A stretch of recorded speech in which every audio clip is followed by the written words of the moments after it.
All right. Well, we have a special show of my good friend Darby, our agency scale specialist, on our show. We're going to talk about kind of the state of these and some of our experience with agencies that we were actually a client of. And so, Darby, welcome to the show. Thanks. Glad to be here. Yeah. Let's kind of jump into it. You know, we've used a ton of agencies over the past couple of years, and not in our mastermind. We don't use anybody in our mastermind, just to keep that church and state separate. And we've seen a lot of gaps. You know, what are some of the gaps that we've seen with the agencies that we've used? And just to let everyone know, this is not of agency used. It's more of make sure you're not doing this and lessons, because a lot of times as agents, we don't see it in the eyes of our clients. And that's what we want for this episode.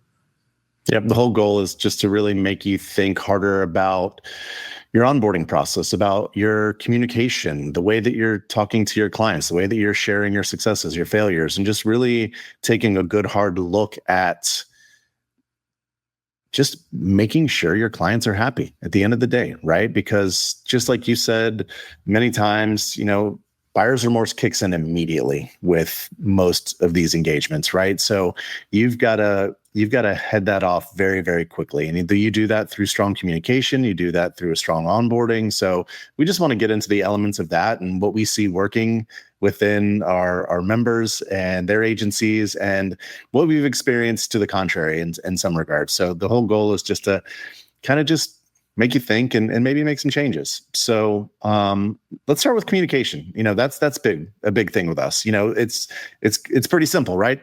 Do what you say, do it on time, and be transparent. So let's talk about that. You know, what have been your frustrations, Jason, with what we've seen?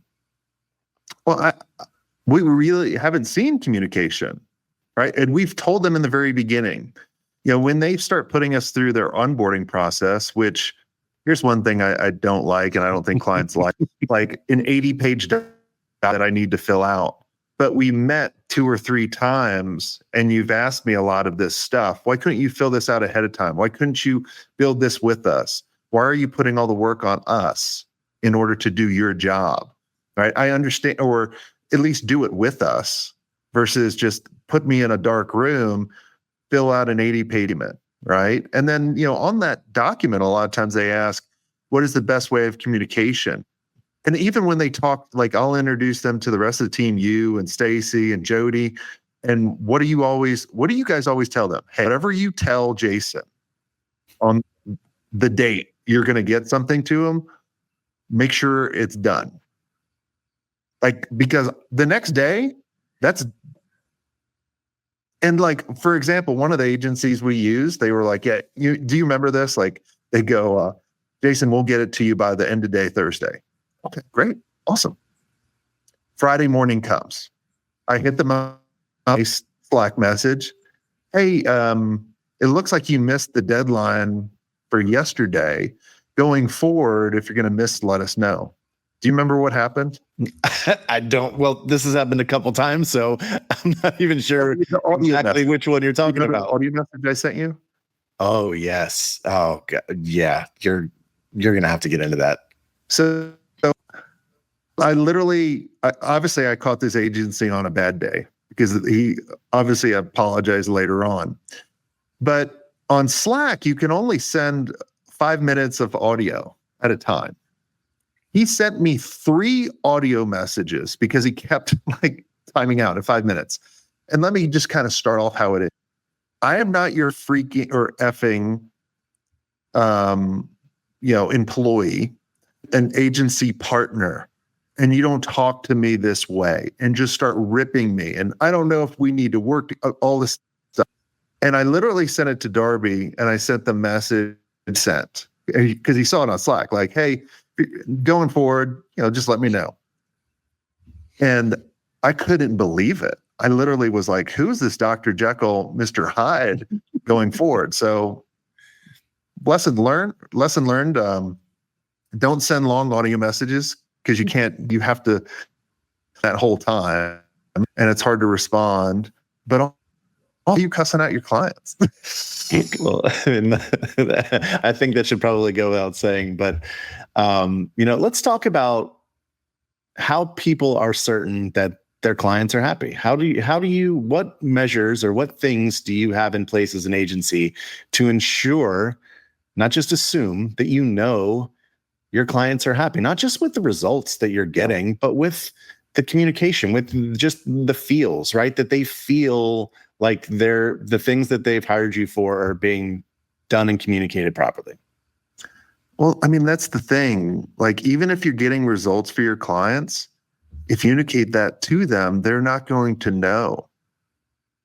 And a lot of times you can't just rely on what your account managers or project managers say. A lot of times they don't know the pulse of their client. I can't how many times I've talked to a mastermind member and they'll be like, man, I'm having issues with this one account manager. They keep saying that the accounts are great, and then the clients cancel, right? Like, obviously there's a huge disconnect. So, a lot of agencies do Net Promoter Score, but I don't think they do it often enough for too much information, right? Your clients are not paying you to fill out a survey to let them know how you're doing. A lot of times, especially too, as some of our, what I've always would like to see, and this is the dream for some agency clients or agency leaders, right? So a lot of the things that we help people with is getting the owner to a point where they're bringing in deals that they haven't sold. They're also delivering amazing results to their clients that they haven't even been a part of. So the client knows who the CEO of that agency is. They probably never talked to them. So what if, this is a hypothetical, what if you would actually call the clients that you didn't sell, that you didn't deliver, and just occasionally, say, hey, I'm Jason. I'm the CEO of blah. We really respect your business. I've heard a lot of good things. Here's my personal cell phone if you ever need anything. That would go a huge way. Another thing would be, what if in the world that we in, right, or the video conferencing world that we live in, what if you actually went out to your clients and sat down with them, took them to dinner, and really just exchange stories back and forth and be human, right? When they go to cut the budget, they're more likely to cut someone that they've only met a couple times over Zoom rather than someone they've had to dinner with. And you can get a pulse of what's going on if you put some people. Yeah, I want to get back into the onboarding thing too. Just, as we're talking about this, we're talking about how do you make your client's life easier? Because ultimately that's what you're there to do, right? It's not just about getting results, but it's about getting them to a place where they can't get to be on their own. And if you're creating more work for them, i.e. a big lengthy homework assignment, and right out of the gates, once they've signed a contract, now they have to do all this work that's redundant from a bunch of crap you probably already told them during the first few calls. It gets the relationship off from a point of frustration instead of a point of or ease or relaxation or optimism. So, let's talk about the onboarding process a little bit, and what are the right things and what are the wrong things that agencies should be doing when they're onboarding new clients. Well, think about someone hires an agency. A lot of the CMOs and the owners you guys work with could do a lot of what you're doing, right? But they don't have the time, and they want to put their time into other things. So they're hiring you not just to get results, but to save them time. And so when you have this length onboarding thing that you off put on them, if that's a word, made them do, right? It's going against what they hired you for. So the best onboarding I've seen is in phases, right? And so, yes, you always need to have onboarding. And, there's there was a speaker that we had at one of our agency experiences, Joey, recommend his book, How to Never Lose a Client Again. And he really talks about the first 100 days are really important because it's going to make or break that relationship going forward. And so what I would always like to see is you meet with me for the first meeting and you go reset expectations. Jason, you told us you want to get more leads and see mastery. We're going to run some Facebook ads, some meta ads. We're, help you with posting on LinkedIn, blah, blah, blah, blah. Okay, yes, that's exactly what I want. And Jason, here's how we're going to measure this. Here's the communication schedule that we're going to do. Here's the timeline that we're going to hit. We're going to let you know. If we're going to miss a timeline, we're going to let you know. And just want to confirm everything. Are we on the same page? Absolutely. And then they'll say, well, there's some information we haven't gotten from you. And then you can go through that. But think about all the tools, Darby, that we have, right? So let's say we have 2 or 3 pre-calls beforehand over Zoom or some kind of video conferencing. Why are you not transcribing this? Why are you not putting this into AI to break that down? And then why are you not creating this AI agent in order to go process, scan all those transcripts, bring all the stuff you need in, create a document of all the things you still need, right? And then do the onboarding, take that transcript again and mash that in order to come up with the most amazing strategy. Not using AI to come up with all of the strategy, but just to do a lot of the heavy lifting. Like think about one of the things I'm so excited about is you live in a world of all this data. But a lot of times if you're like me, which a lot of people are, like ADHD, you look at numbers, you look at all this data and you get overwhelmed, right? But now AI can take that. And so if you're not having your onboarding team, your project account managers doing this, even there's tools out there that look for sentiment of how often you're talking. Like if you're not letting talk, like you even have a sales agent that is, going, you talked on this mark, right? Maybe you talked a little bit more, right? Like using this to help you. Like that's where I think onboarding is. I think it could be even as simple as creating a little custom GPT and using your onboarding questionnaire as your knowledge base. You can upload that document right to that custom GPT, and then you could just prompt the GPT to look through the transcripts of the calls and answer those questions for you and spit it back out and tell you exactly which things you have and which things you still need to gather. And then you've just cut the work down for the client that just signed a contract into a fraction of what it would have been otherwise. And again, just making their lives easier. The other thing I want to talk about too is setting the expectations you mentioned during the onboarding process.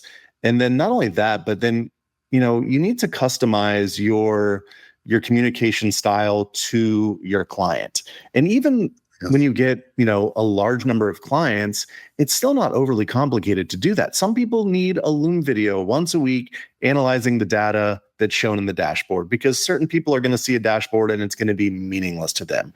And I think too many agencies tend to have this cookie cutter approach to account management where we send them a report every month, or we send them this every month, and they do the same thing for every client. And in reality, month after month after month, these clients that are oblivious to interpretation of that dashboard have no idea what's going on. They're just writing a check.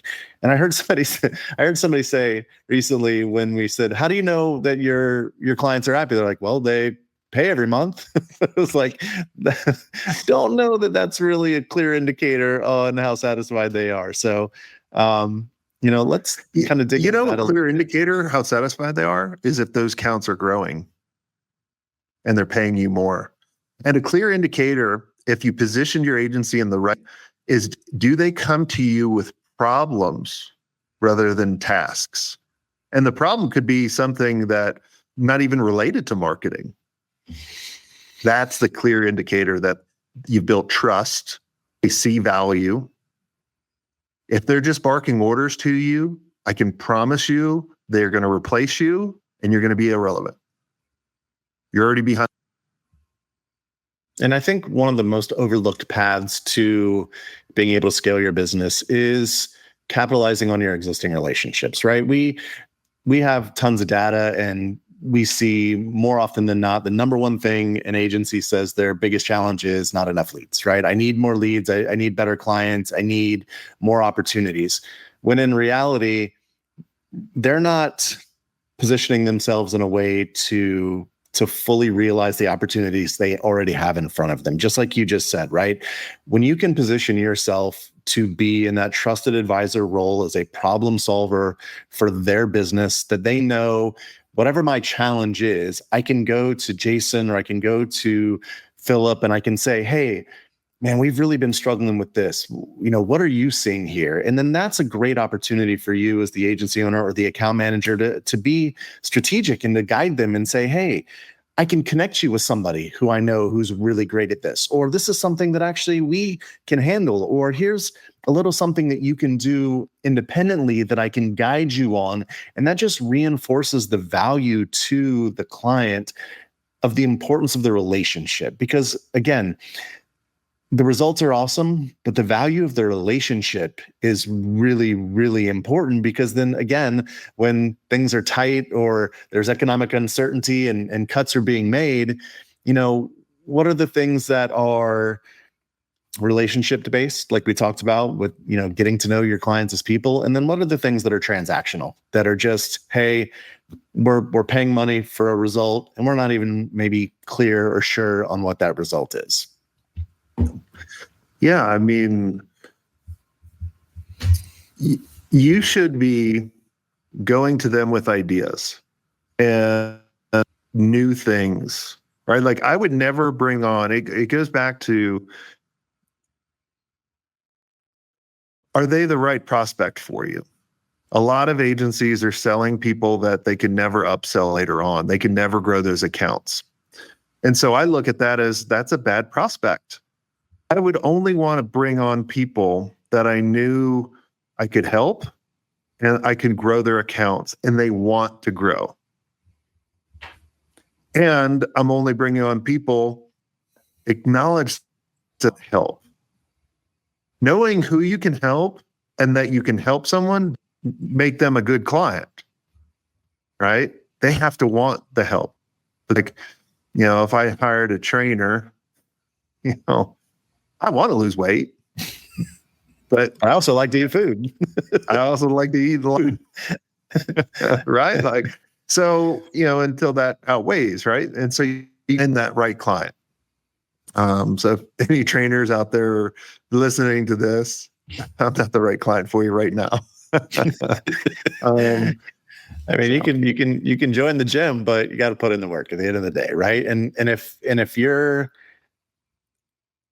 hiring the client that's just joining the gym, so to speak, you're kind of destined for failure from the start. And I think something that's really important to remember too is virtually every interaction you have with a client should be some sort of ongoing discovery, right? Discovery is not just in the early phases of the sales process of a client engagement. It's imperative in those early phases to kind of map out where you need to go. But as you bring success to the client, as their situation changes, as their business evolves, as it grows, as it declines, their needs are going to change. And unless you are being strategic and performing some sort of discovery as you go, you're going to be blind to these needs and to these changes, which then again doesn't put you in the position to be that advisor to make suggestions, to suggest adjustments, to do the things that are going to be necessary to continue to push them forward. Because at the end of the day, when they hire you in month 1 and you get to month 4, there's a lot that's probably changed in their business in that time. And if you think that the status quo of what they hired you for in the beginning is going to be sufficient at this point, that's where things start to go off the rails. So I'd challenge everybody to really think about, how are they ensuring they are clear and understanding to what's going on in their clients' businesses and in their lives and how those things are changing on a regular basis that enable them to make suggestions to help them continue to move forward. Because what worked 3 months ago is maybe not working for them today. Yeah. Well, the other thing too, if you think about, there's always a disconnect of who do I reach out to for what? And I always like one of our mastermind members, Travis. He's so much fun. He always lays it out really easy for the clients and communicates this to their clients. He goes, look, if it's like just looking for information from the team, a 411 issue, right? Yep. I want you to reach out to the account manager or the project manager. If it's a 911 emergency, I want you to reach out to the salesperson. Right. And just that easy communication, that makes it so easy to me as a client working with an agency, be like, hey, dude, like the Facebook ad of Audra.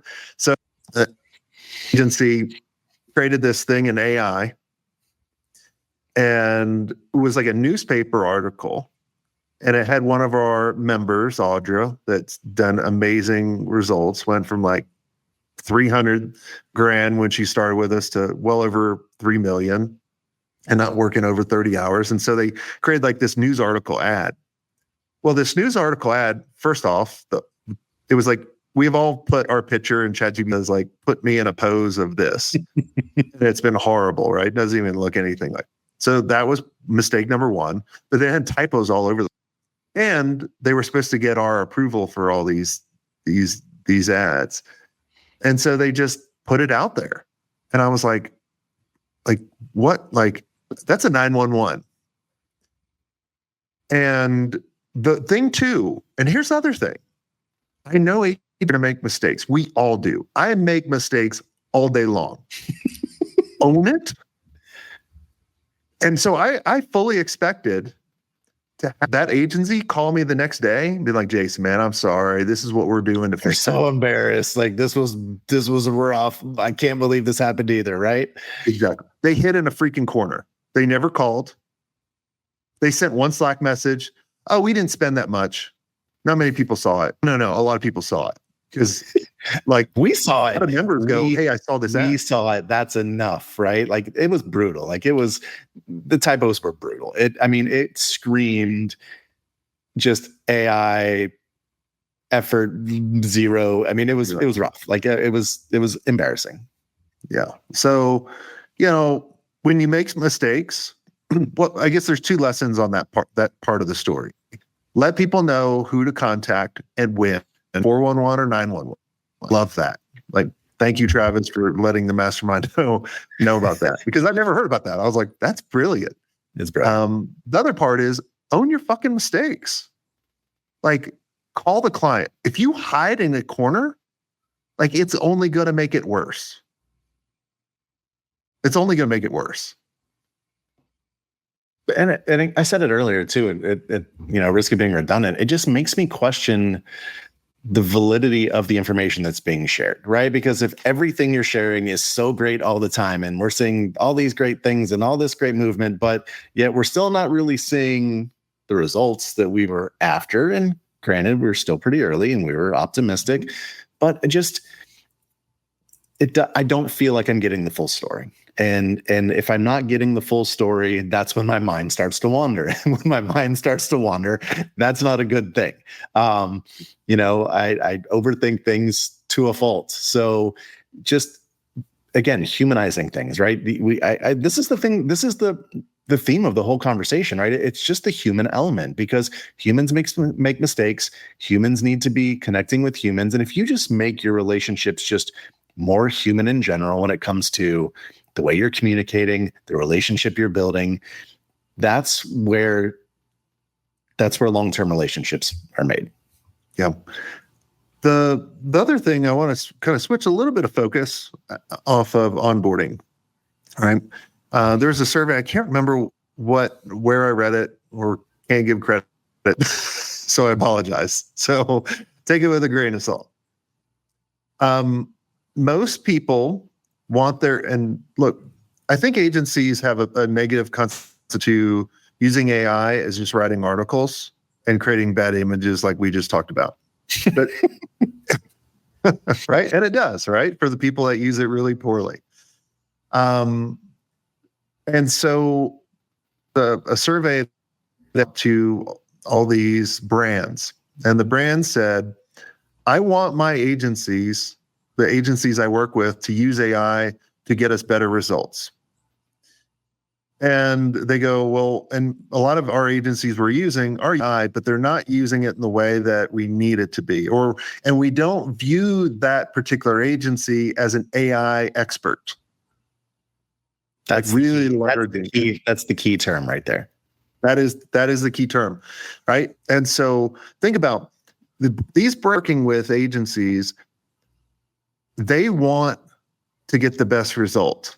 They want to put the least amount of time into it. And like an example I did yesterday, right? For a weekly meeting, I took a screenshot guys, from our YouTube studio on our performance. I put like 4 screenshots from YouTube stats, and I uploaded it to our agent or our assistant, and it gave us amazing feedback. Right. I also took the report from Facebook, because we're very fresh off fire and see that did this bad work and bad communication. And I uploaded all the stats from that, and it told me literally, like, man, these ads are not working. You're paying a cost per click. You're showing them over and over again, like rotate that. Like, I had to put this in. Right? The agency should be putting all this data in versus calling it and doing what they used to do 6 weeks ago. Stuff is, fucking extinct. Use AI to import all this data of what you're doing. Like, even if, every month I get a financial report from our bookkeepers and accountants. I look at this report. I'm like, oh my God. You know what I do? It will be in another language.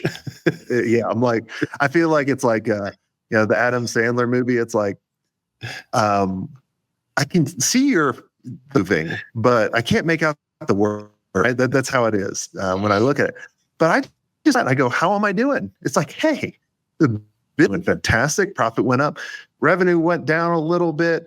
Expenses went up a little bit because paid the wigwam, which looks like that was for your Elevate event, like all this stuff.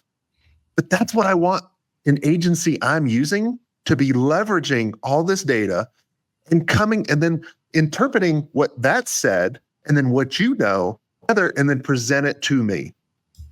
That's what I want. That's what every brand's. So, hey, Aspen. So I found that stat you're talking about, and it was shared by one of our members, Natalie, and it was from a company called Audience Audit. And it basically said that 77% of brands are more likely to hire an agency that's a recognized AI expert. However, only 32% of brands feel like their current agency is an expert when it comes to AI. So there's a pretty big gap there. And it's a very telling thing in terms of where we're going in the industry, that people need to know that this is being utilized in a way that's going to drive results forward. And again, we were at a conference recently, and I think we've said this so many times at this point, but a guy's, it's like, hey, who here likes to eat steak? And, most of the people in the audience raised their hand. And the next question is like, who here likes to butcher cattle? And obviously nobody raised their hand. And it's kind of the same thing. You don't need to get into the granular details of how you're doing these things and how you're utilizing AI. You want to do it at a high level, and you want to be transparent with it and how it's making you enabling you to drive results quicker, faster, better, make micro adjustments that in long term make big shifts as opposed to big adjustments periodically, things like that. But it's got to be there. It's people want to see it, and you've got to share it, but you don't have to get too in the weeds with it. Yeah. And look, there's always that conversation. I see these young that are just setting up AI to do everything. right? And AI can create images and can make better decisions as you train it, all this kind of stuff. And they're constantly harping on, well, I have it going out, getting leads. I chat with them, and then it does all the work for my clients. They're going to hit a cap, and that is not a legitimate business in my mind, or it's a business, but it's not a legitimate agency, because brands want they want to go back to what we were talking about. Like, if you can sit and have dinner or lunch with them and talk about their business and let them know their biggest challenges and that kind of stuff. A lot of times brands don't understand what they need to ask in order to get the output that they want. That's the benefit of what agencies have.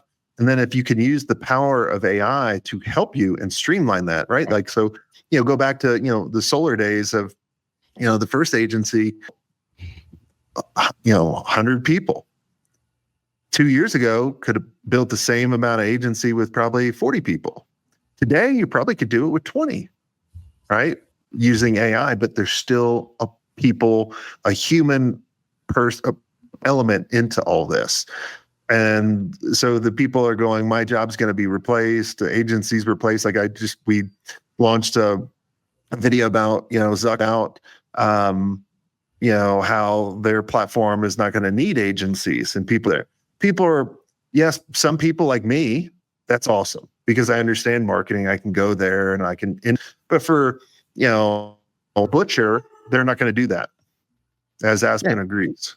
I think you're exactly right. There's a small segment of people that will want to get into the weeds and learn that stuff and utilize that technology and do things independently. But I think there's a much larger segment of brands and people out there that just want a done-for-you solution, and they want to know and have the certainty that you're utilizing the best tools available to you to drive those results and do it for them. They don't want to think about it. They don't want to do it.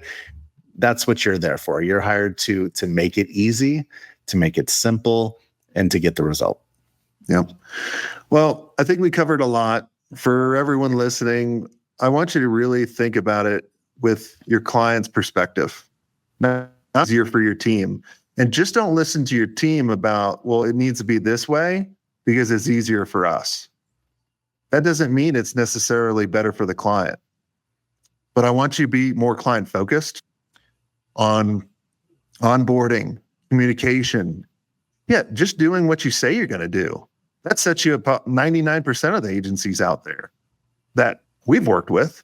Now, we might need to start breaking our rules and start working with the amazing agency owners. And, you're right. I know they get results, but, until then, I guess I'll still suffer. But if you've listened to this and you're like, go really audit your whole process, start to finish, your whole customer journey, from the awareness stage to the decision stage to, the onboarding to the growing that account to even the offboarding. Really audit all that and put some time into it. And I feel that if you do that, now you're setting your agency up for success, going forward. So do that. And thanks for coming on the show again.